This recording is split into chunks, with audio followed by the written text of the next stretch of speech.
So day one, SOC demystified. SOC demystified, guys. Security Operations Center. What is SOC? Let's understand that.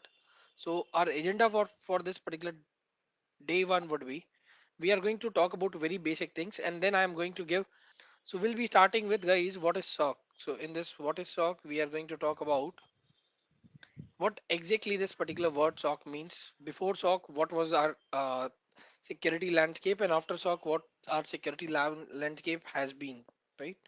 Apart from these things, we will be talking about why do we need SOC, what exactly made the cause of needing the SOC, right? Why do we need exactly the SOC?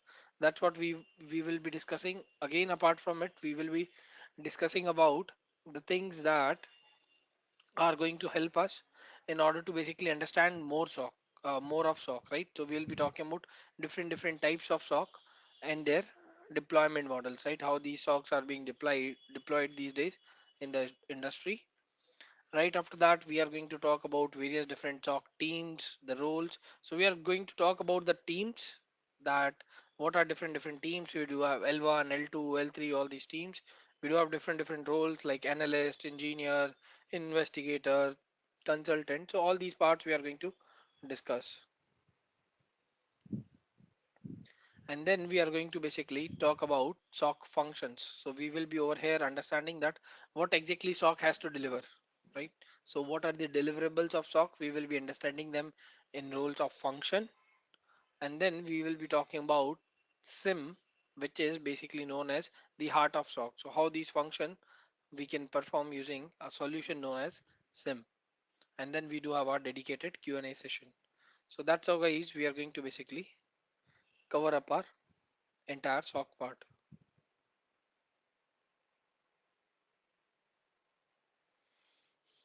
So let's get it started. What is SOC? So Security Operations Center, guys. We do have these this Security Operations Center we are hearing, I believe, a lot these days, isn't it? Like you guys basically are seeing a lot these particular things, that there are lots of opening in SOC, people are joining SOC, they are joining L1 as a SOC, L2 as a SOC, they are joining various different posts in SOC, and every organization these days are going beyond setting up their own internal SOCs, or they are hiring the people who are willing to work in SOC, right? So what exactly this particular SOC is, let's understand that part. So SOC, guys, as the word says, Security Operations Center, right? There is like a news of cybercrime which is saying that this particular sensitive amount of data has been leaked, a new kind of malware has been launched, which is disrupting the normal functioning of our organization. So a day does not goes without these type of news, right? We always have these type of news being coming, right? And with our tools which we do already have, signature based tools or rule based threat detection mechanisms, they do not work that much efficiently because they are moreover there to detect only known threats, isn't it? They are there to detect only known threats. If they will having the signature, they will be able to detect the threats. If there will be a rule to detect the threat, then only they will be able to detect the threat, right? But what about unknown threats, right? Unknown threats is basically, or we can say not even unknown threats, those threats which are newly emerging threats or rapidly changing threats, because we do see that every threat these days is rapidly changing themselves in order to basically a unit, a dedicated unit in the organization, just like we do have sales department, we do have marketing department, production department, all these departments, just like that we do have a dedicated unit, a dedicated centralized unit where we are doing A to Z security of the organization, right? Where we are doing A to Z security of the organization. So that's what we do call as a SOC, right? So the function of SOC is not just only to basically do the security, since we do know that we cannot provide 100% security, right? So the major function of SOC depends in two parts, right? We do monitoring and then we do detection. So the more the monitoring would be, the better the detection would be. And if we are able to detect it on time, that means we will be able to mitigate major of our threats by safeguarding our information security systems, right? So SOC basically monitors, prevents, detects, investigates, and responds to these cyber threats around the clock. It works 24/7, 24 hours a day, and 7 days a week. We are working in SOC, and there's a saying that SOC never sleeps, right? So SOC teams basically are charged for monitoring and protecting the organization's assets, including their intellectual properties, including the personal data, including the business systems, including the brand integrity. So all these things SOC team has to basically secure. So what SOC team does is they implement organization's overall security or cyber security strategy and act as a SOC, basically act as a central point of collaboration. And in these coordinated efforts, they do monitor the assets, they do assess if there is anything suspicious, and then they do defend against the cyber attacks. So that's what guys a SOC does.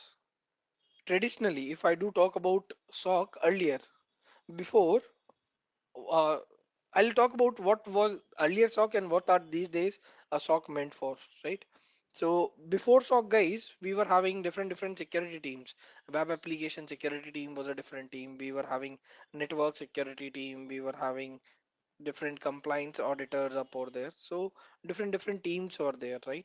So what we did was like we have to basically monitor. Firewall guy was monitoring only firewall logs, and IDS IPS guy was monitoring IDS IPS logs, and then they have to basically coordinate with each other, and then they have to update the things.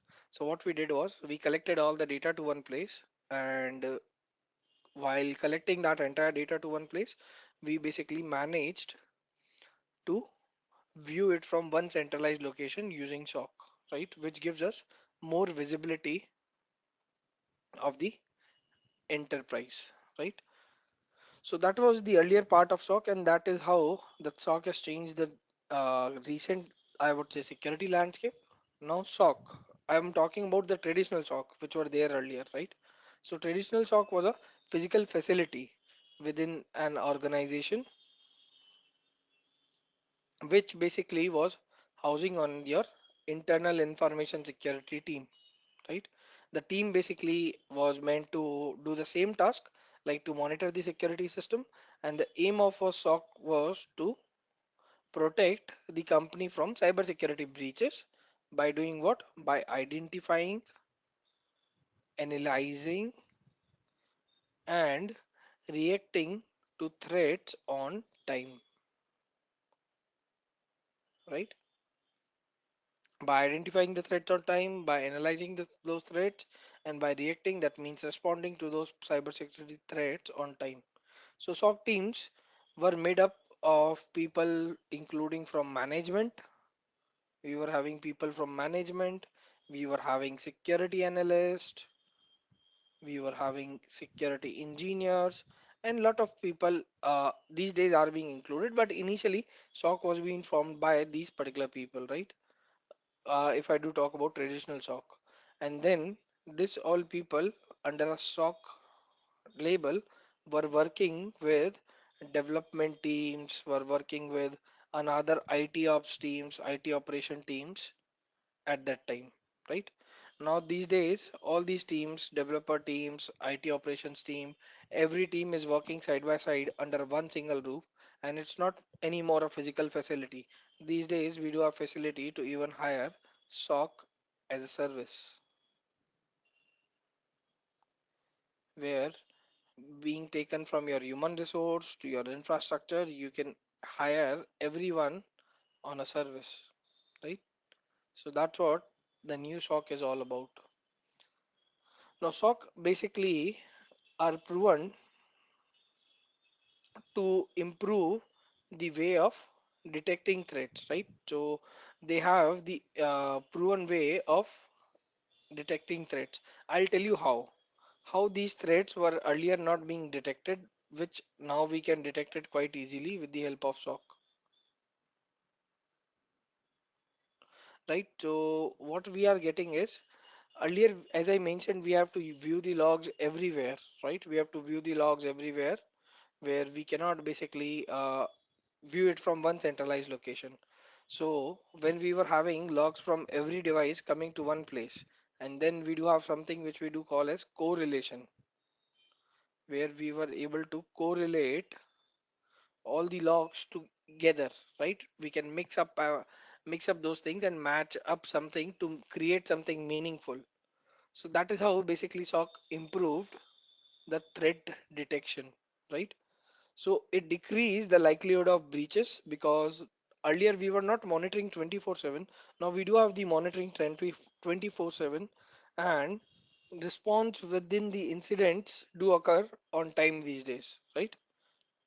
As soon as something suspicious has been detected, the SOC team isolates those particular abnormal activities, be it on your servers, on your database, on your networks, on your endpoints, on your applications, anywhere. Because we are collecting data from everywhere, from where we can collect your firewall, your IDS, IPS, right? Your, I would say, endpoints, your switches, your routers, all these things we do, like endpoint switches, routers, web servers, web application, firewall. From everywhere we do collect the logs, right? And while we are collecting these logs from everywhere, what we are having, what we are achieving, we are collecting the data from entire organization so we can view the entire happening in the organization from one place, right? And once we do have all these particular things with us, it becomes easy for us to identify security threats, to investigate them, and to react those security incidents as they do occur, right? So once it was being believed, I'm talking about once in a while, SOC was being believed only for large businesses, like businesses who do have a good amount of money to invest in, right? But today, many smaller organizations are setting up their own lightweight socks, right? Like they do have team of 5 people hiring them and using them in shift, and they are using these hybrid SOC models where they can basically either hire part-time in-house staff or they can outsource the things to the experts, and they can hire the infrastructure via these virtual SOC these days, where they do not even need to have a physical facility or team or in-house team in order to do the task, right? They are not dependent on anyone. So it depends totally on the budget of the organization, and these days they can basically go beyond that particular part as well. Next, let's discuss the types and the models of SOC, right? So this is where I was talking about the hybrid architecture of SOC these days. Up to the point like we were discussing that SOC has to be basically something which will be inside like an organization. Earlier when SOC was introduced, earlier organizations were having what?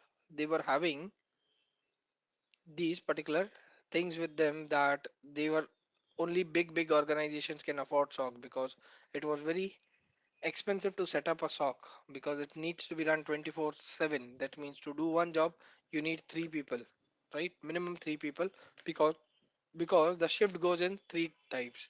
We do have day shift, we do have night shift, and we do have morning shift, right? So some people do call it afternoon shift, some call it morning shift, some call it day shift, night shift. So we are running 24/7 in order to basically give those security services. So for that particular part, organizations who are not having the budget were earlier not able to access this particular feature of SOC or this particular thing of SOC. So what we did was we started with something with a mm, hybrid model. Just like clouds, guys. Clouds earlier was just only used for storage, but now you can have your entire infrastructure on cloud, right? So similar to that, what people and what companies started doing was they started providing SOC as a service, where if you do not have dedicated infrastructure and you do not have money to invest in it, so why don't you take it on rent from us, right? You can hire SOC as a service where you do have the dedicated infrastructure. right? If you do have employees, that's very good. You can use those employees to do that work. Even if you do not have employees, you do not have analysts, you can hire outsourced experts who can do the security work for you, right? So these type of things are going on. So let's discuss each of them one by one. So the first one, guys, which you see up over here in the diagram, is something we do call as external SOC, right? So external SOC model, basically this is the model where company is paying to a outside SOC provider to manage their cybersecurity need. To manage their cybersecurity needs, companies are paying outside SOC provider. So as I mentioned, the infra, that means the dedicated facility, plus the human resource. Both of them you are outsourcing. You are taking it from a vendor. So that is, guys, what external SOC basically meant for, right? Next one is just opposite to external, that is internal. So you can understand it easily that your dedicated facility will be in-house. You will be having your dedicated facility. You will be having your in-house staff. That means your s- staff, human resource will be also your in-house. Full-time employees working as a SOC analyst and all. So that's what internal is. Internal, or people generally do call it dedicated SOC, where the enterprise do set up their own SOC model. Enterprise do set up their own SOC model with their own cybersecurity team within their own workforce. So that's what we do call as a dedicated SOC, right? So they do have dedicated infrastructure team and the processes to focus upon complete security of organization and to mitigate organization's risk. And the size of these particular internal SOC, guys, depends on the organization size, right? It varies to the organization size, right? Typically, if I do talk about a dedicated SOC, it will be having minimum 5 to 8. I'm saying this minimum. Minimum 5 to 8 analysts would be there in this particular internal SOC, right? And they will be working 24/7. And a dedicated SOC is basically essential for, like, this is something which is essential for global companies, right? So it's not necessary that companies which are not having a global presence may not need it. They can basically have the SOC, but small number of employees will do the work. But for a global companies, if I do talk about, which have their private data in various locations, so they must comply with the regulations and the security policies of the countries where they do have their data in, and they can basically do that particular stuff with a centralized security unit known as SOC. Then is, guys, virtual SOC. We do call it as VSOC as well. Virtual SOC or VSOC. So it is basically a facility where security team does not have. You might have your in-house security team, but they do not have dedicated facility, right? So these days in pandemic situation, no one was going to the office, right? But people were working in a SOC job. Yes or no? People were working in the SOC job. How they were basically maintaining the facility? They were maintaining the facility virtually, right? So virtual SOC or VSOC does not basically reside in a dedicated facility and nor does not have a dedicated infrastructure. It's a web-based portal built on a decentralized technology which allows your offsite teams to monitor and respond to your threats. So that is, guys, what we do call as a VSOC. Then team, we do have something which we do call as global SOC. So before we talking about global SOC, let's understand co-managed. And people do call it as a hybrid SOC model as well.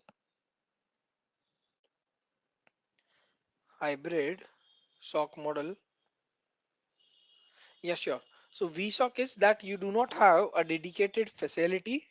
That means you will be remotely working for a SOC, right?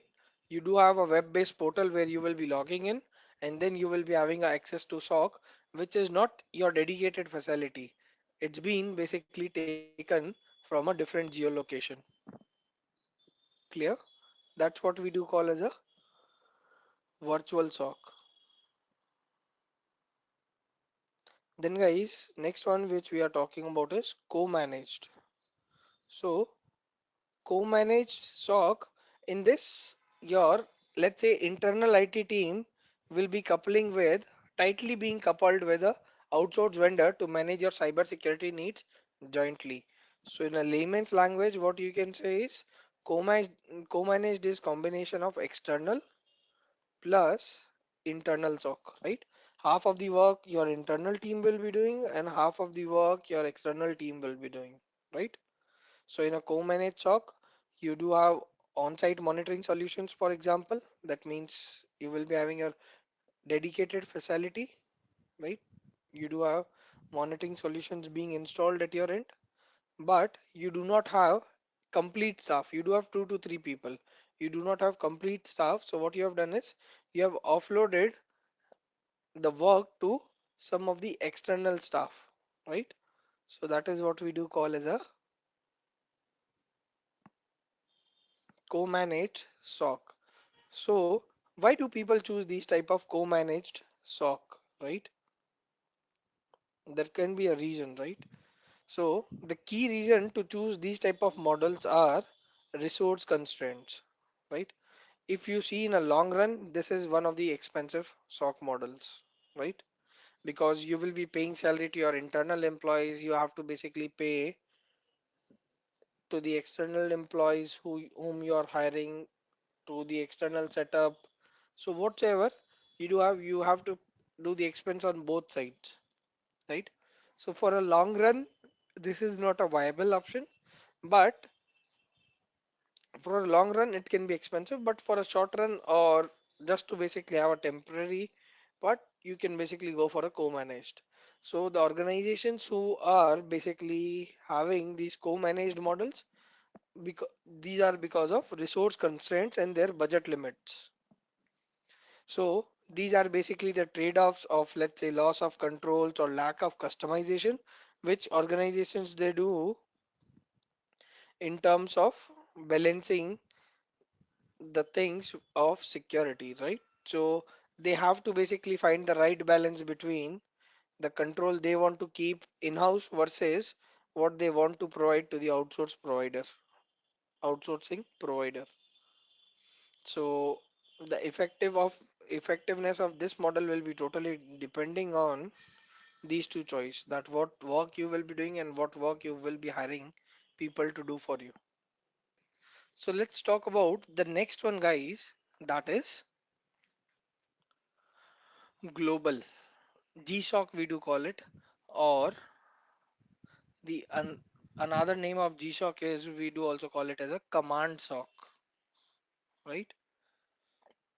So GSOC or a command SOC, again, it does have one characteristics. That's why we do call it as a global SOC, because it is a kind of, you can understand it as a parent SOC, which will be having multiple child SOCs under it, distributed to the region, geographical region, right?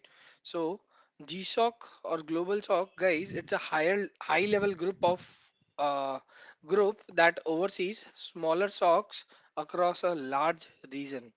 Let's say you do have your office in Dubai, you do have your office in Australia, you do have your office in US, and then you do have your headquarters being located back in India, right? So from India, you are maintaining all of your smaller SOCs. That's what we do have as GSOC.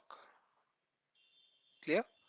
So yeah, Shubham, give me a couple of minutes. I'll just explain it back. So just give me a couple of minutes.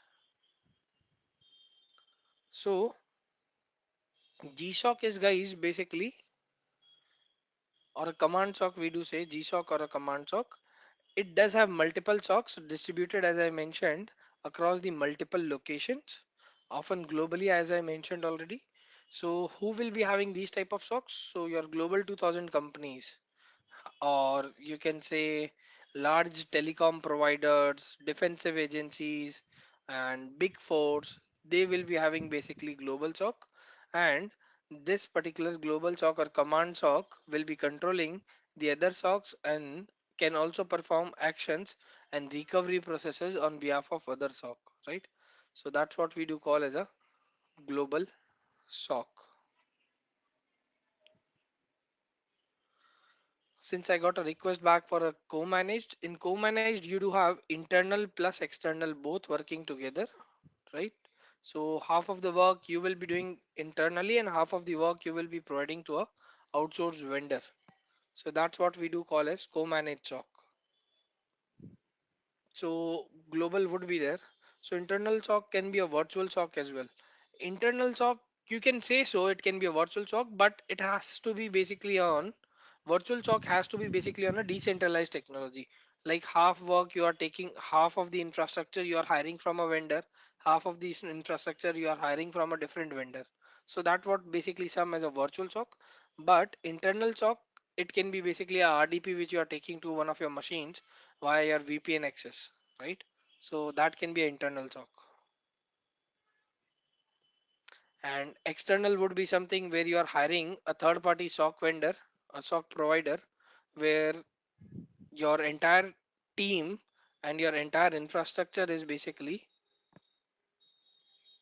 you are hiring it from a different vendor. Clear?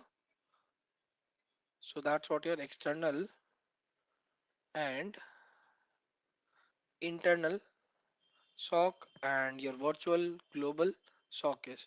Now I did got a question, GSOC versus CSOC.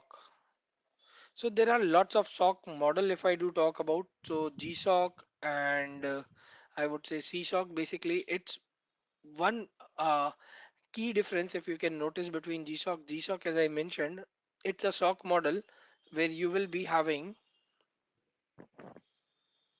lots of different SOCs, right? Lots of different SOCs being working under us, right? Under yourselves, right? But if we do talk about a CSOC, no, command SOC and GSOC are one of the same things.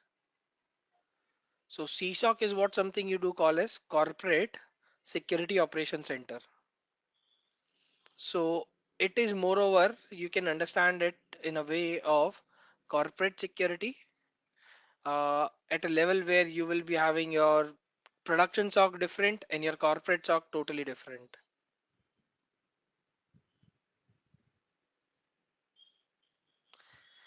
It can do, Mr. Venkat, but that's what the you can say the model is. You have prepared a model altogether different.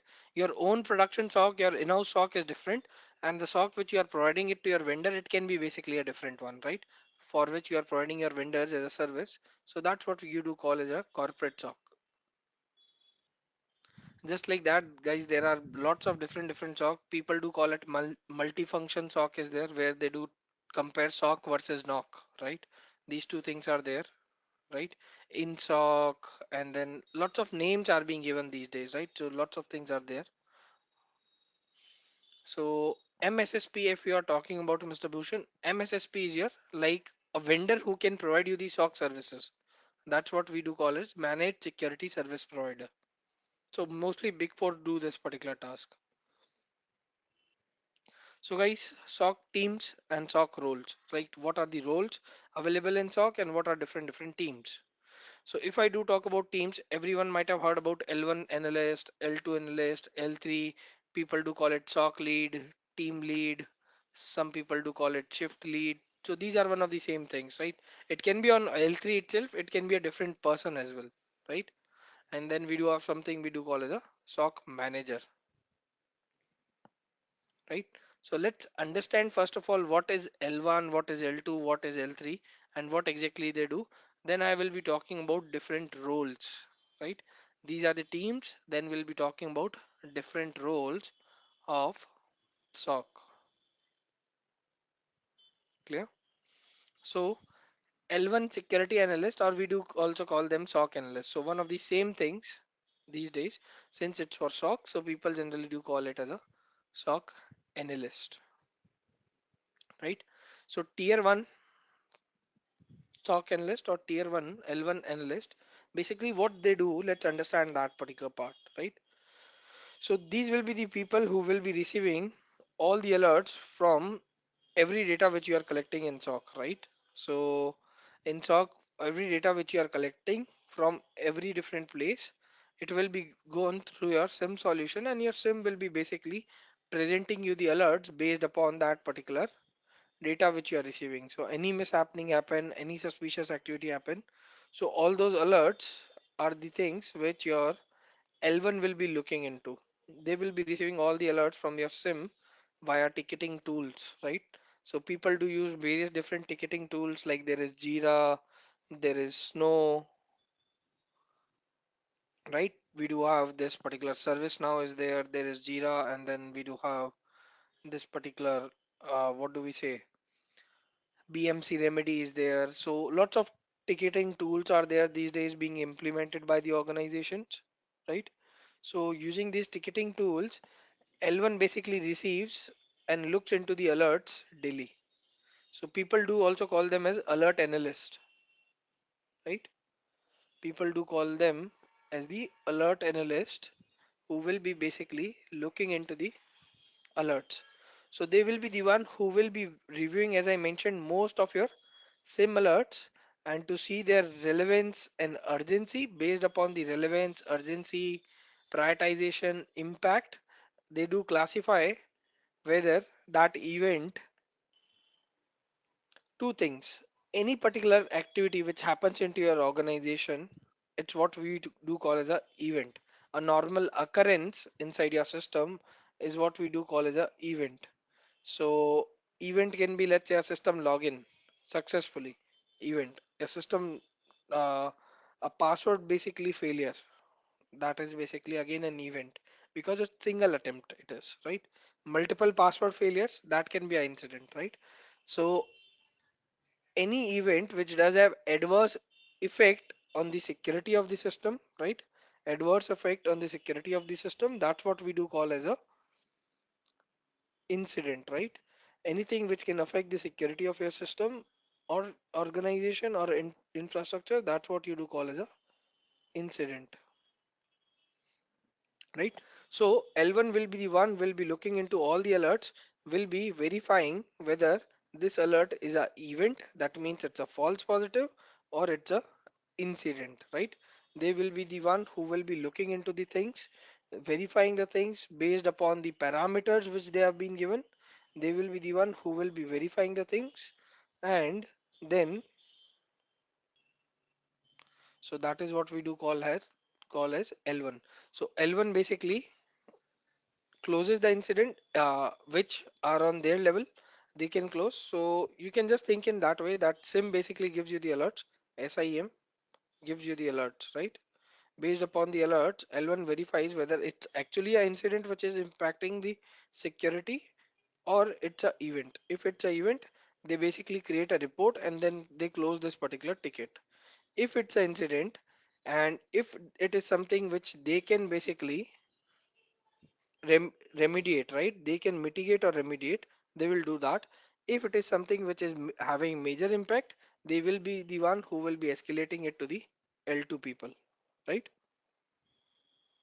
So they will be the one who will be escalating it to the next is, guys, your L2s. So L2, we do call them sometimes support analyst, we do call them incident responders, right? So lots of names are being given based upon the profile and the role.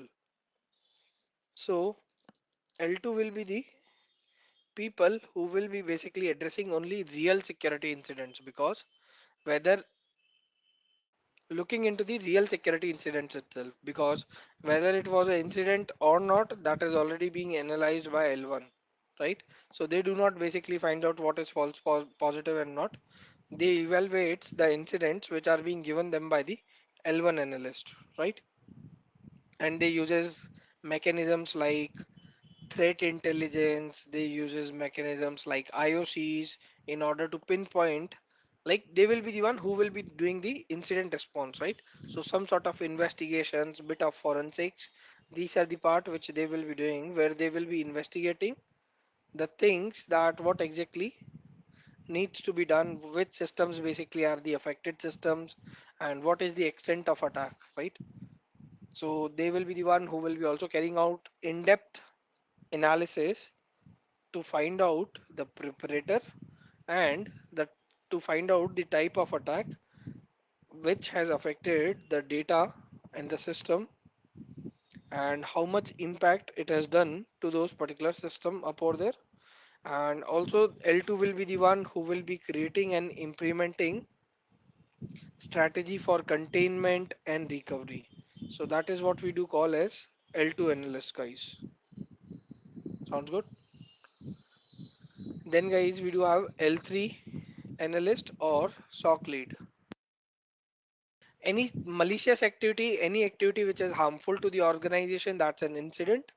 And any activity which is a normal occurrence, which is just being recorded, just you log in into your system, that is your event, right? Any normal change, it's an event. Any change which is malicious, which is affecting the security of the organization, that is incident. Clear? Looking into all the incidents which we do have from L1. So they do basically do incident response majorly. So since incident has been identified, they will be basically doing the detection and analysis of that incident, where they will be finding out which systems are being affected by this particular incident, which file basically caused this particular incident, which service is basically being taken down. They will be the one who will be doing the network analysis, memory analysis of that system, in order to find out that how that attack happened and what is the extent of that attack. So lead analyst or L3 people. So as I mentioned, they are the one who find out whether it's actually the incident or event. They are the one who will be looking into the uh, impactful incidents. So L3 will be someone who will be more experienced than L2, right? They will be having more experience than L2, and they will be the one who will be basically looking into only critical incidents, right? Critical incidents, they will be working side by side of L2. If anywhere L2 needs the help, which incidents L2 cannot resolve, it brings up to the L3, right? So how do we identify a difference between critical incident and an incident? It depends on the assessment, risk assessment which you have done, which asset is involved. Let's say it's a normal employee's laptop, so it's not a critical incident. But what if it's a server where your credit card details are being stored of your customers? So that's a critical server, right? So automatically it becomes critical. So based upon the assets involved, based upon the impact of that particular system, that's how basically you identify the level of incident, right? Every organization do have different parameters for that. Carrying out concepts like VAPT, vulnerability analysis, penetration testing, sometimes if they do are from the pen testing background, right? The one who will be assessing the resilience of organization, will be isolating the area of weakness for the organization, right?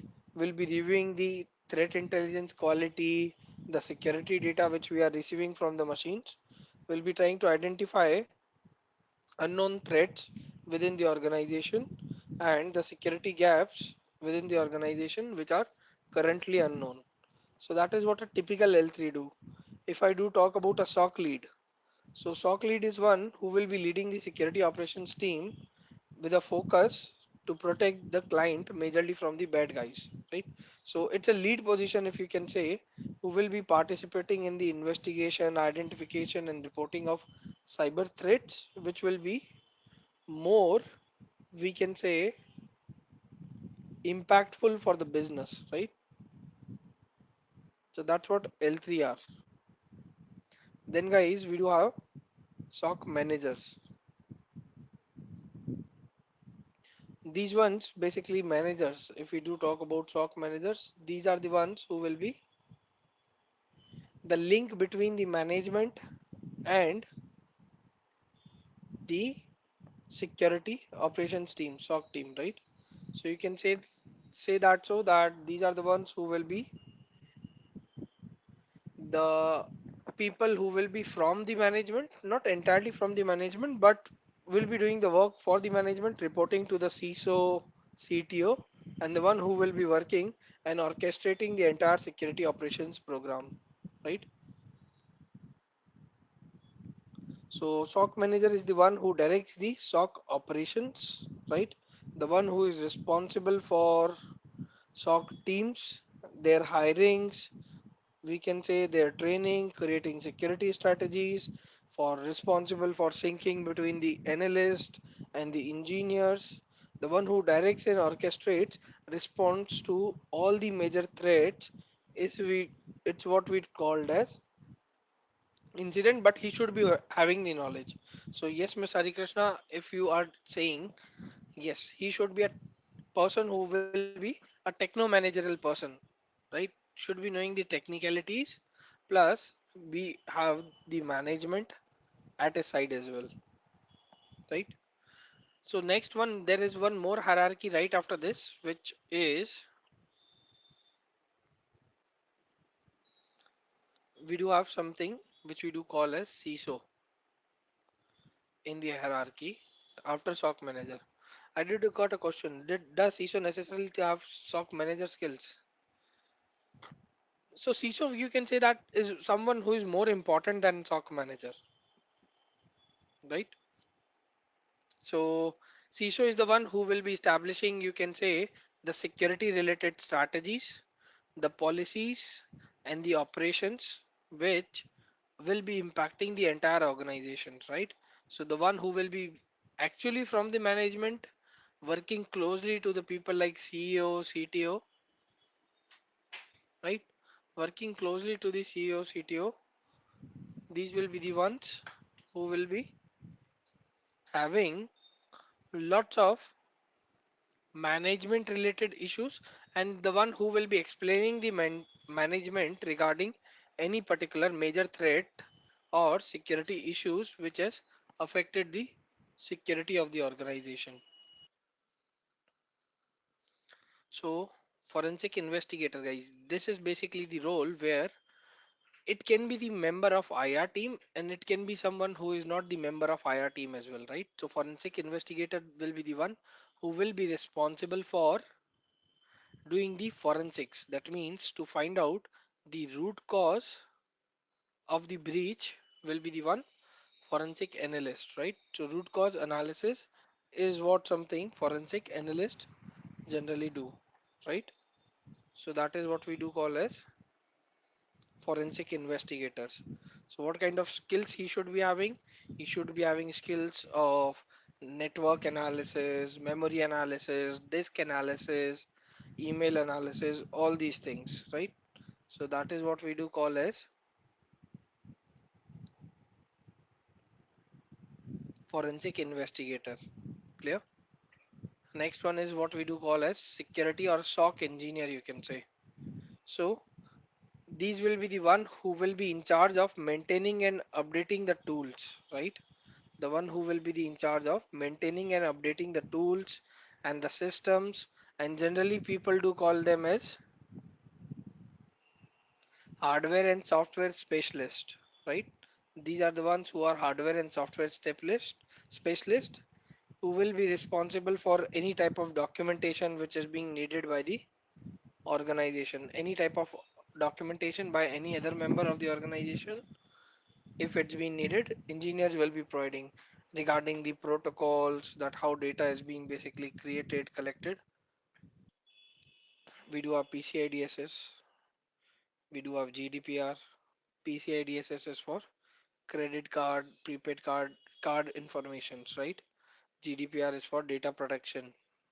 You do have SOX, you do have HIPAA, you do have GLBA. Lots of basically compliances are there. ISO is there. Yes. So we do have these compliance auditors. Who are these compliance auditors?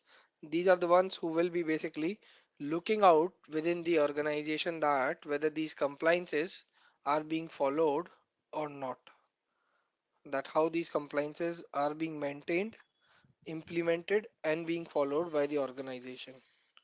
So that is what we do call as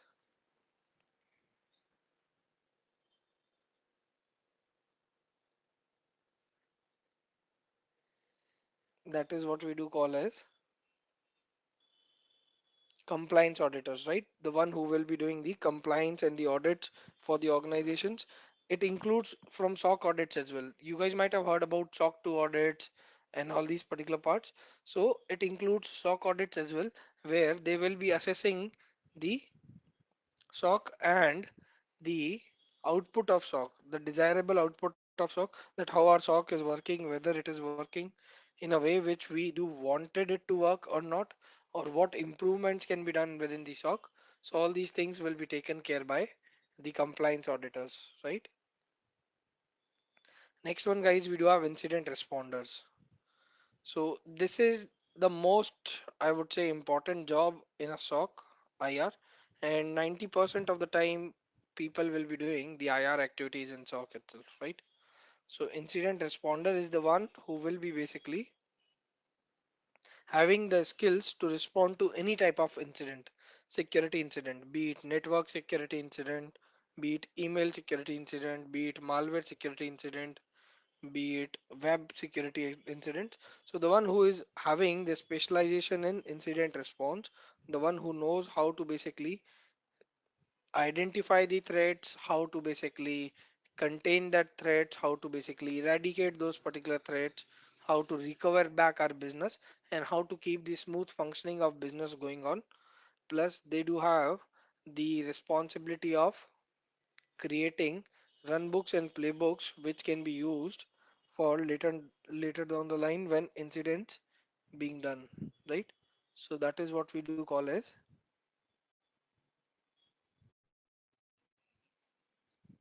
incident responder.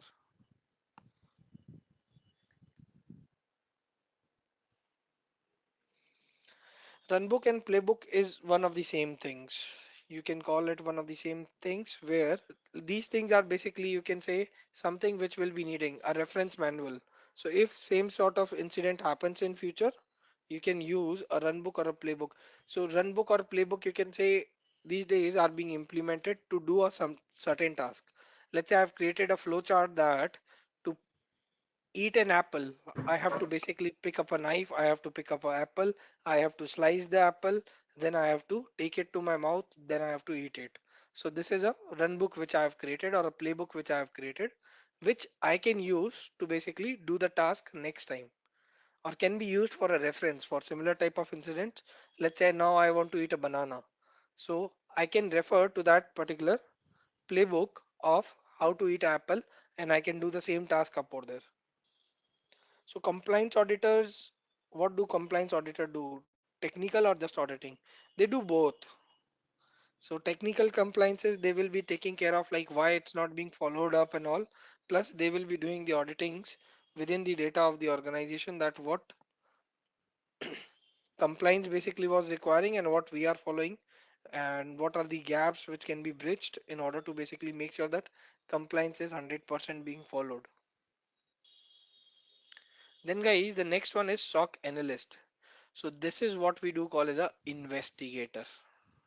The one who is known as the investigator, the one who is responsible for detecting potential security threats, and the one who is responsible for handling them. So a SOC analyst can be an incident responder, can be having the skill of forensic investigator, right? So that is something which it can have, right? So involved in plans like disaster recovery plans, implements security measures so that next time that type of attack does not happen. So that's what analyst is. Analyst is basically someone, we can say, that is a investigator who investigates and do the measure of the task. Just like you can think Sherlock Holmes of SOC,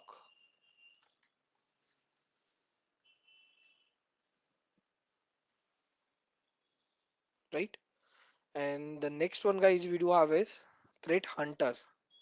So this is where things comes as a SME, subject matter experts, right? So I'll exactly tell you what threat hunters are. Just like threat hunters, we do have malware analysts, reverse engineering people, we do have threat intelligence officers, TI officers, right?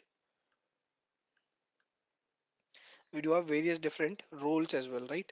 Then we'll be talking about what is SOC consultants. So these are basically one who can be SOC consultants as well, right?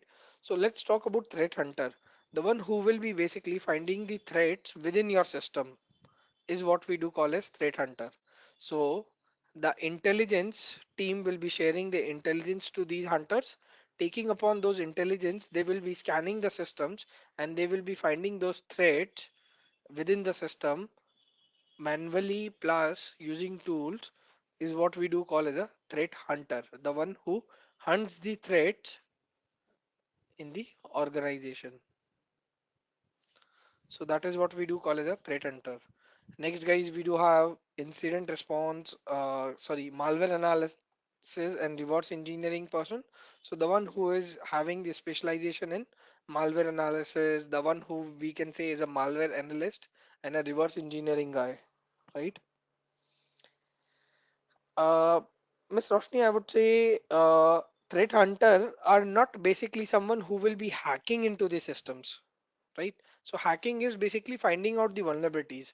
These are the one who are not finding the vulnerabilities. These are the one who are finding the attackers within your system.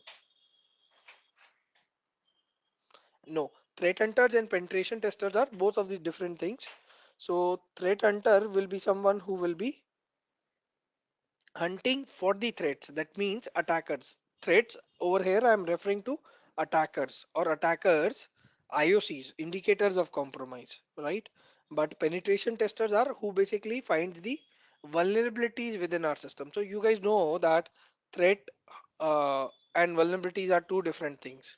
Vulnerabilities are weakness or flaw within the system, and threats are basically anyone who can damage the reputation or damage the security of the organization. Anything which can decrease the value of our asset is a threat.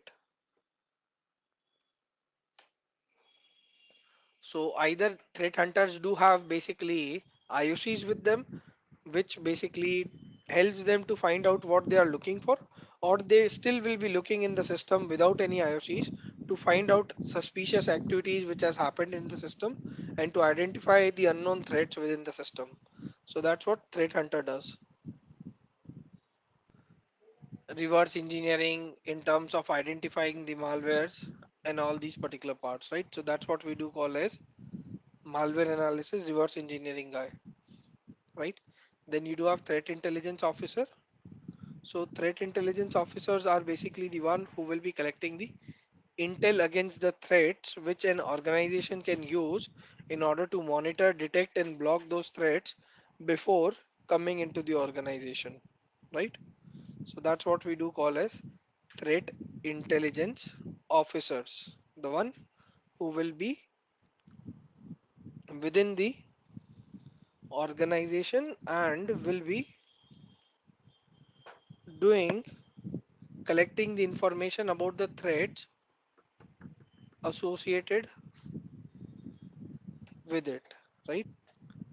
Now guys, we do have something which we do call as SOC consultants as well. So consultants are the specialists who basically will be doing the work of either of threat hunting, malware analysis, threat intelligence, or incident response. Like these are the one who are subject matter experts who can basically help analysts to complete certain tasks. Things sometimes analysts are not able to perform. Analyst consultants work side by side analyst in order to basically perform the problem solving which analysts are not able to perform, right? So that is what we do call as SOC consultants as well. Difference between risk, vulnerability, and threat. So vulnerability, it's a weakness or a loophole, right? Vulnerability is something which we do call as a loophole or a weakness or a flaw within the organization. That's what we do call as vulnerability, right? Then next we do have is risk. Risk is always something which we do call as a probability or a likelihood that something might happen, something might not happen. I do have 50% chances of getting hacked by attackers. So that's what I do call as a risk, right? Yes, Mr. Shan, you will be getting the recordings. And we do have threats, guys. To understand threats, let's understand assets. Assets are basically anything which is a plus to organization, anything which adds value to the organization is what we do call as a asset, and anything which can minus that particular value is what we do call as a threat. So anything which can decrease the value of our assets, anything which can basically impact the value of our assets, damage the value of our asset is known as threat. So that is guys different SOC teams and roles I would say. Next, let's do talk about SOC functions. That what functions SOC has to provide up over there.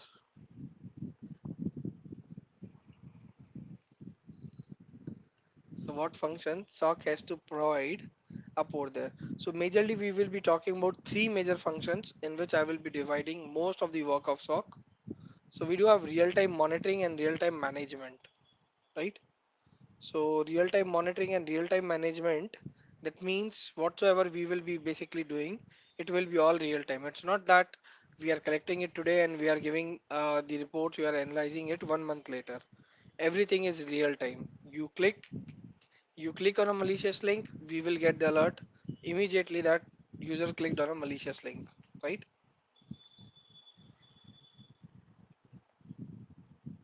So we do have two things in real-time monitoring up over there, that is data aggregation and data collection. So collecting data from every device, your router, IDS, IPS, switches, endpoint, workstations, servers, web application firewall, your data centers, collecting data from everywhere to one centralized location, that is what we do call as aggregation. Reason can be anything. It can be analysis, screening, investigating, anything can be the reason that collecting data from everywhere to one centralized location is what we do call as data aggregation, and all collected, yeah, it can be, we can say a centralized relational database, and then these all collected logs will be properly summarized for better visibility from these massive amount of logs being generated by thousands of devices every second, right? So it will be properly summarized for better visibility. Aggregation, collecting data from your endpoints, collecting data from your devices, like you do have Wi-Fi's, right? Wi-Fi's, you do have routers, you do have switches, you do have firewalls, you do have IDS, IPS devices, you do have your endpoints. So what type of data I'm talking about? It's your logs, it's your traffic, it's your contextual data, everything which generates within the system, everything which is generated within the system, I'm collecting it and I'm bringing it, not just one system, from every network. I'm collecting it and I'm bringing it to one centralized location so that later down the line I can do the analysis. I can find out that if any suspicious activity has happened or not. That's what we do call as aggregation. Meanwhile, I'll just take it to the next one, that is correlation. Now, it is a concept of combining two or more things in such a way to basically understand what exactly the scenario is. Now, let me give you all one small example for it. I was collecting log from IDS. I was collecting log from firewall. I was collecting log from web server. Now, IDS says that there was an external IP being connected, intrusion detected. Firewall said that we did have a connection on port number XYZ, let's say 123, right? Web server says that there was a file being, the external file being downloaded. So combining all three of them via correlation will be giving me the idea that my web server was being compromised, my web application was being compromised, and a file was being downloaded as an exploit from an external entity. So that's what we do call as data correlation.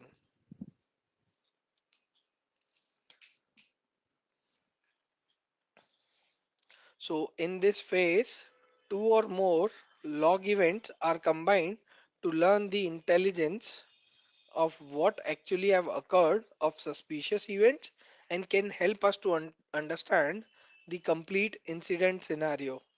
That's what we do call as correlation. Clear?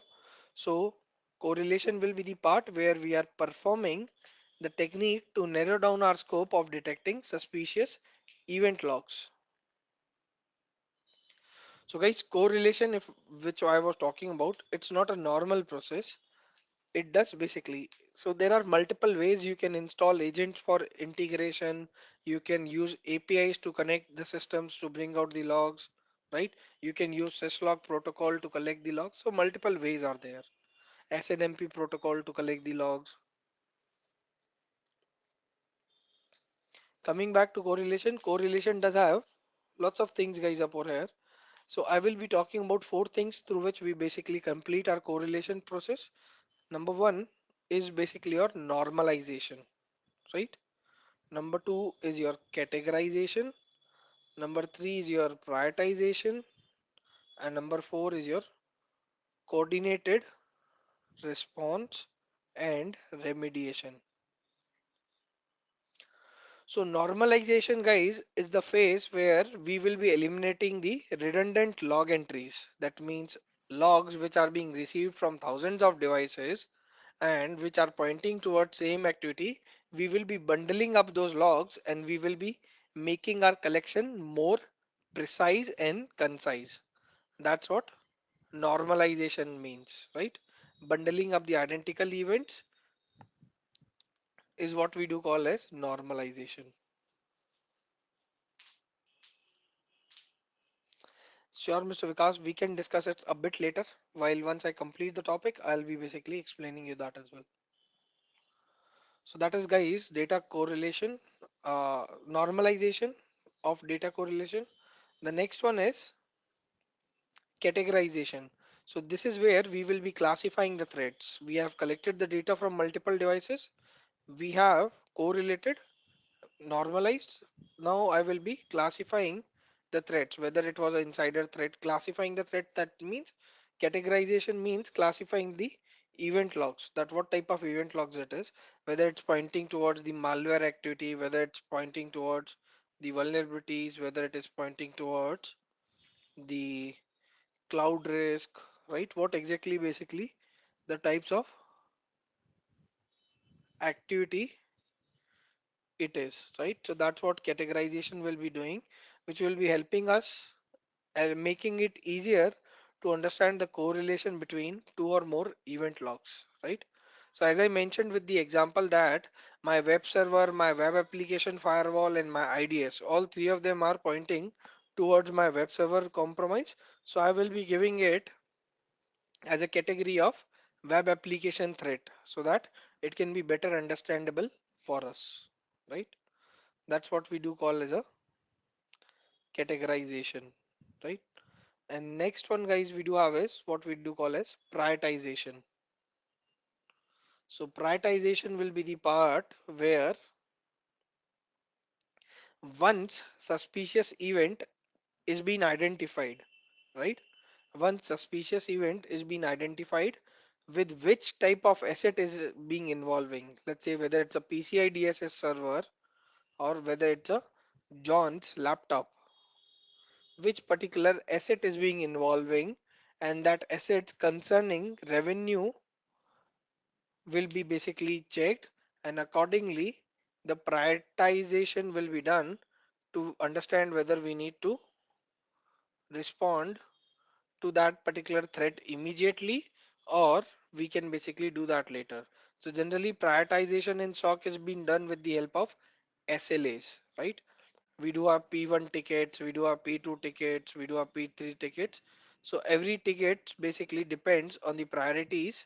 P1, P2, priority 1, priority 2 does have certain SLAs that it needs to be responded within 2 hours, it needs to be responded within 3 hours, within one day, within 20, I would say 48 hours. So it depends on the SLAs of the organization. So that's what prioritization is all about, right? Then guys, we do have coordinated response and remediation, which is something where we are talking about exactly what is going to happen, right? Like once we do our prioritize, based upon that uh, prioritization, we will be talking about whether log events are basically being filtered down. So coordinated response means over here we will be filtering down all the event logs. We will be eliminating the false positives, and with the help of coordinated response, we will be remediating the real security incidents on time, right? So coordinated response will be the part where false positives are being filtered down, and remediation is the part where in real incidents are being remediated before it leads to the big damaging for the organization. So that is what 4 steps under correlation works. Ken, we do not have the break since it's a 2 hour session. It's directly one go. So we do not have the break. So in next 30 minutes, we'll be wrapping up session. So you can just be there up till the time. So that is guys, the first function, real-time monitoring and management. The next function of SOC basically is reporting. SOC creates lots of custom views. L1 will be having totally a different custom view. L2 will be having a different view. L3 will be having a different view. Different reports, like report for management will be created. A highly technical report will be created. Some reports for s- penetration testers will be created. So lots of things we are going to do up over there. So let's understand 3 different types of reports over here. The first one is executive summary. So this is the part where we will be having the brief description of our finding and what actions we have taken during the incident, right? Mostly will be for the management people in order to understand that you can say a brief description for the management people like CEO, CISO, CTO type of people, where not details will be shared that this was the IP address, this was the URL, these type of details will not be shared. A brief description of the findings and what actions were being taken during the incident will be covered up over here, and it will be also including what strategies, what tools, what tactics we have used, what people were involved during the response. So that's what we do call as a executive summary. Then next is guys what we do call as a audit and assessment. So these type of reports we do create for VAPT teams, right? So that they can basically fix upon the vulnerabilities. So all the technical audits, all the security assessment reports will be shared with the concerned clients or concerned teams as a proof of vulnerabilities or compromise, so that they can basically plan accordingly that what exactly has happened over there at their end, right? So if it's a assessment report, it will be shared to the VAPT team so that they will be verifying that these particular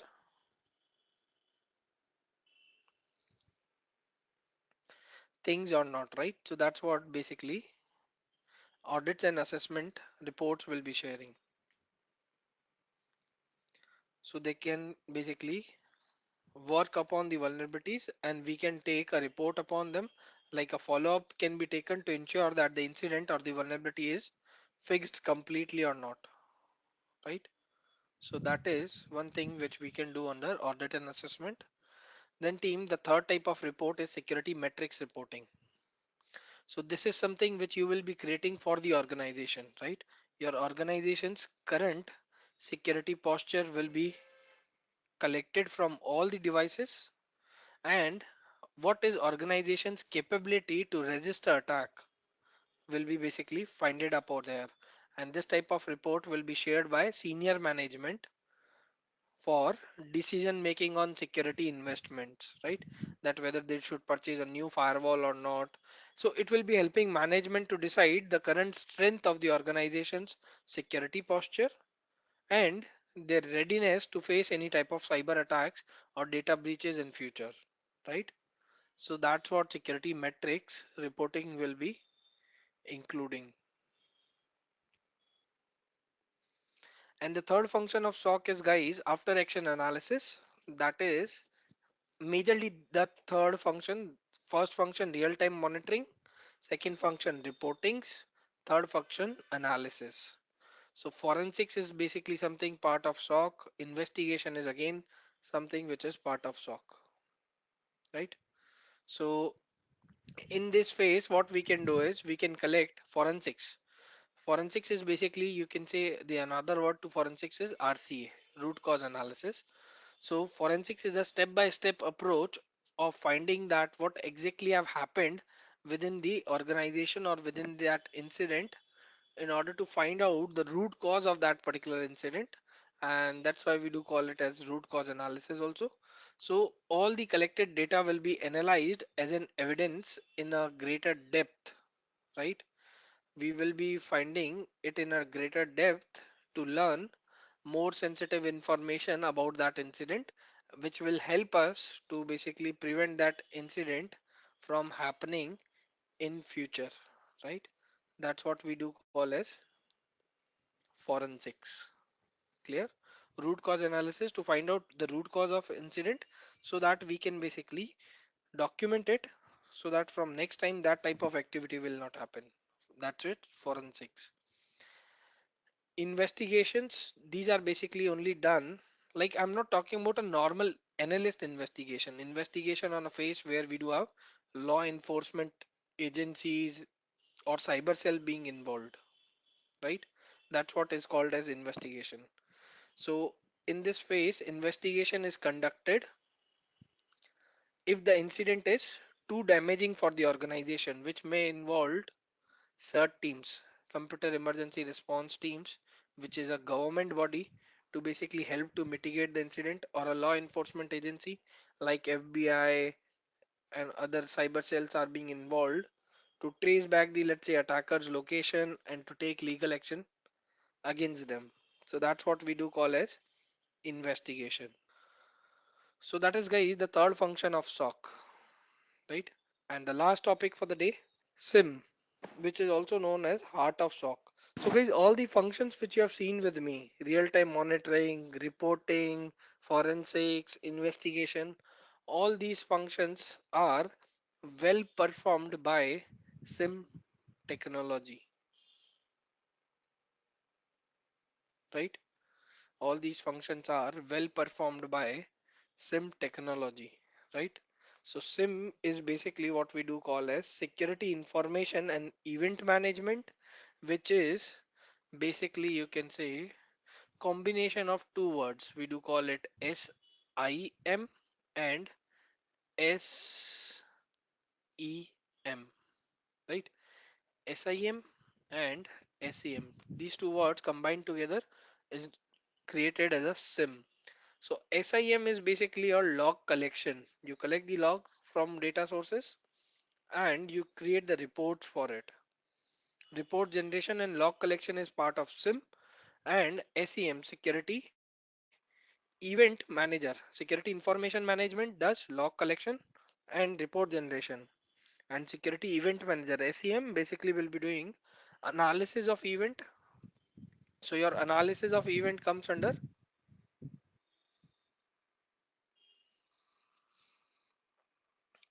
this particular part, right? SEM, analysis of events in real time, and correlation of your event, analysis and correlation of your events in real time is part of SEM.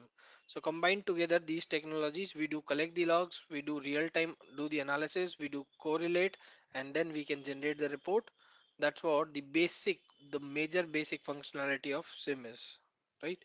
As you can see this diagram on left hand side, that's how basically your SIM works. You collect the data from multiple sources, then you aggregate that data to one centralized location, that can be your SIM. Then you discover and detect threats upon that particular data. Then you identify breaches and investigate upon the alerts of those detected threats, right? And it's a cyclic process. You collect more data, you aggregate it, you discover it, you identify it, then it's a cyclic process. It is something which is going on and on, right? There are lots of different types of SIM solution basically present in the market. We do have Azure Sentinel, Elastic SIM, Splunk, IBM Curador, RSA. We do have things like this particular, we can say, Exabeam, Securonix, NIF. Google does have its own SIM solution, that is basically your Chronicle, Google Chronicle, we do call it. So these are basically what we do call as a SIM solution, right? So every work of SIM, I'll just write couple of things up over here. Aggregation of data, aggregation of data, creating alerts out of that data, correlation of the data, right? Retention of the data, all these things are basically being performed by SIM. Aggregation, that means collecting it from multiple sources to one location. Then alerts, generating alerts based upon the suspicious activities. Combining correlation, combining two or more events to find out the actual incident, understand the actual incident, and then retention, storing the logs for longer period of time. Logs to be stored for, let's say, 1 year or things like that. That's where retention is being used. So all these things your SIM can basically do it quite easily. So that is, guys, what we do call as SIM. Every SOC will may not have different tools, but it will be having one common tool for sure. That is what we do call as a SIM solution, right? It can help us to detect internal, external threats, and it can help us to mitigate sophisticated cyber attacks. We can manage increased volume of logs from multiple sources. We can meet all those stringent compliance requirements with SIM. So lots of use cases are there for the SIM up over there.